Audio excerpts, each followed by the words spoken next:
The battle between Airbnb and New York City's comptroller Scott Stringer just got more intense. A recent report by Stringer's office alleges that the hotel alternative played a major role in the increase in rents all across the city.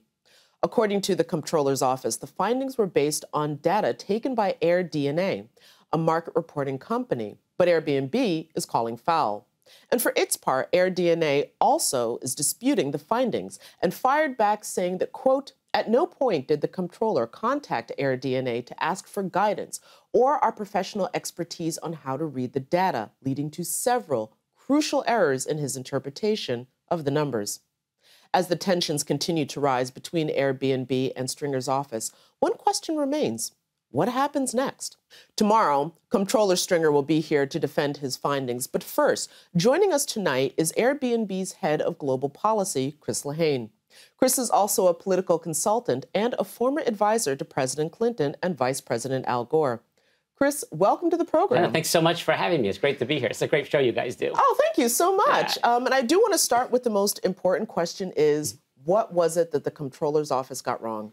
Yeah, we've gone out there and made clear that it was wrong in terms of how it manipulated facts, wrong in terms of the methodology, and as a result of that, wrong in terms of the conclusions it drew. But this can get a little bit confusing for folks. And so let me just try to be really, really clear. So you have the comptroller who does a report that we dispute. The data that the comptroller used for his report came from an independent company, not connected to Airbnb. That company is called AirDNA. So this can get very confusing. So AirDNA provided that data. It was AirDNA that actually disputed the findings that the comptroller used. So the fact that he actually used data from a specific entity, and that entity itself has said that the methodology was flawed and that the conclusions were wrong. We obviously have spoken out because it impacts our community. We have 53,000 hosts who are in New York. Vast majority of them are using their homes that they live in to make extra money. Typical host makes here in New York about $6,300 a year, renting their home 60 times a year. A lot of people here, including the comptroller, talk about the issue of economic inequality, wage stagnation. Our platform is helping people stay in their homes. And so when someone puts out a report where the actual data that is used is questioned by the people who presented the data in the first place, like, we are compelled to stand up for our community. So I just want to get this clear then. Yeah. Are you guys suggesting that the comptroller was duped or somehow misled, or that he was not properly comprehending the information that was put in front of him? I think that is the $600 million question, if I could use that figure, since that's the figure that he has used. Okay. Right? Here's what we know. We do know that the data was manipulated. We know, at least the AirDNA, the company where the data came from, has raised questions about how the comptroller got the data in the first place. They were never contacted. We were never contacted either in advance, only heard about it when we were called by the press. I think they only learned about it when they saw it in the press. And we also know in all of this that there have been reports, including a big investigative report that was done by the New York Times, that documented, because they actually got the board books of the Hotel Trade Association, documented that the Hotel Trade Association has been trying to move inaccurate and manipulated information through government officials all around the country. Now, we don't know exactly what took place here, but that is exactly the question. And we have asked the comptroller, and we've asked this respectfully, could you answer yes or no? Did you engage and have conversations, you or your office, with people or entities representing the hotel industry? It's a really, really simple question. You know, I have said, look, if the hotel key fit, turn the key and open the door and see who is really behind this. Okay, well, I do want to, because we're running out of time, but I do want to very quickly clarify for people, though.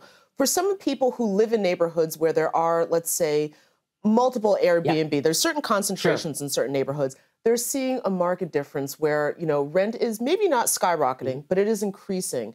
And they're seeing that there's fewer available rentals because there are some landlords that are choosing to just rent out for Airbnb. So here's a great question, and here's what I would tell you. What we've done over the last 2.5 years is put in place more than 400 regulatory partnerships around the world. And often what we will do is we will create something called a pass-through registration system, where we register the guests with a city or the relevant local government. That gives the government the ability to really regulate. If you look on our platform, and again, this is something that AirDNA itself said, the source of the data, only 0.14, so less than a percentage point, less than half a percentage point of the homes on the platform, roughly 4,000, are being used more than half the year on the platform. That, by definition, means it is not having a material effect. This is in the context of the last census showing there were 200,000 homes in New York City that were just empty, ghost homes.